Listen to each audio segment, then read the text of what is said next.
నిన్నటి వరకు సామాన్యులు ఇప్పుడు అసామాన్యులు రాజకీయ రణరంగంలో పోరాటం కలిసి వచ్చిన అదృష్టంతో ఊహించని పదవులు చేపట్టారు. పలువురు నేతలు కలలో కూడా ఊహించని చైర్మన్ మేయర్ పదవిని చేపట్టారు. ఇంతకీ ఎవరు వాళ్ళు? అంత ఈజీగా పదవులు ఎలా వచ్చాయి?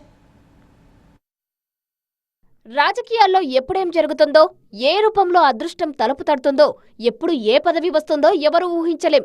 నిన్నటి వరకు సాదాసీదాగా ఉన్న నేతలు ఒక్కసారిగా శాసనం చేసే రేంజ్కు వెళ్లినా ఆశ్చర్యపోనక్కర్లేదు.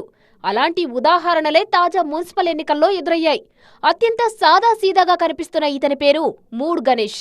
నిన్నటిదాకా ఆటో డ్రైవర్గా ఉన్న గణేష్ ఇప్పుడు కొత్తగూడెం మేయర్. ఇతని వయసు 33 సంవత్సరాలు. అత్యంత పిన్న వయసులో కొత్తగూడెం మేయర్ పదవిని చేపట్టిన రికార్డు కూడా గణేష్ సొంతం. పేద కుటుంబంలో పుట్టిన గణేష్ తన కుటుంబ పోషణ కోసం ఆటో నడిపాడు.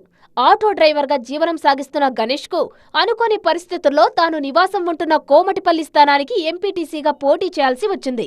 2019లో బీఆర్ఎస్ నుంచి ఎంపీటీసీగా పోటీ చేసి విజయం సాధించారు. ఆ తర్వాత మారిన రాజకీయ పరిణామాలతో 2023లో ఎమ్మెల్యే కూనమనేని సాంబశివరావు సమక్షంలో సిపిఐలో చేరారు.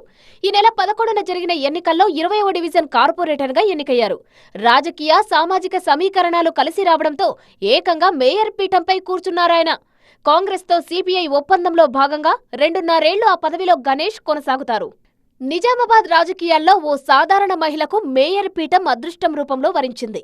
ఎవరూ ఊహించని మహిళ నగర ప్రథమ పౌరురాలిగా ఎన్నికైంది. ఆమె కూరగాయల ఉమారాణి.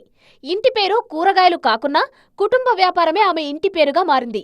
నిజామాబాద్ నగరంలోని 49వ డివిజన్ కసాబ్ గల్లీకి చెందిన ఉమారాణిది మధ్యతరగతి కుటుంబం.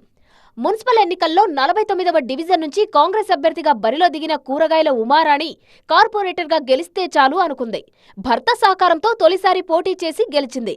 అయితే కాంగ్రెస్ మేయర్ అభ్యర్థిగా ప్రచారంలో ఉన్న సెమంతారెడ్డి ఓటమి పాలు కావడంతో బీసీ మహిళ ఉమారాణికి అదృష్టం వరించింది. మేయర్ జనరల్ మహిళకు రిజర్వు కాగా PCC chief Mahesh Kumar Goud BC మహిళగా ఉన్న కూరగాయల ఉమారాణికి అవకాశం కల్పించారు. దీంతో ఆమె నగర ప్రథమ పౌరురాలిగా ప్రమాణ స్వీకారం చేశారు. నిజామాబాద్ 3వ మహిళా మేయర్గా రికార్డులోకి ఎక్కారు. ఇక నల్గొండ మున్సిపల్ కార్పొరేషన్ మేయర్ పీఠాన్ని బుర్రి చైతన్యారెడ్డి దక్కించుకోగా ఆమె తల్లి సరోజ జనంపల్లి సర్పంచ్గా కొనసాగుతున్నారు.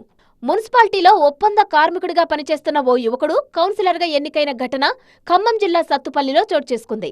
సత్తుపల్లిలోని 9వ వార్డు ఎస్టీ రిజర్వుడు కావడంతో మున్సిపాలిటీలో పంప్ ఆపరేటర్గా పనిచేస్తున్న జగన్నాథం శ్రీనివాసరావు కాంగ్రెస్ టికెట్పై కౌన్సిలర్గా గెలిచారు. తాను కార్మికుడిగా పనిచేసిన మున్సిపాలిటీలోనే కౌన్సిలర్గా అడుగు పెట్టడంతో ఆయన ఆనందానికి అవధుల్లేవు.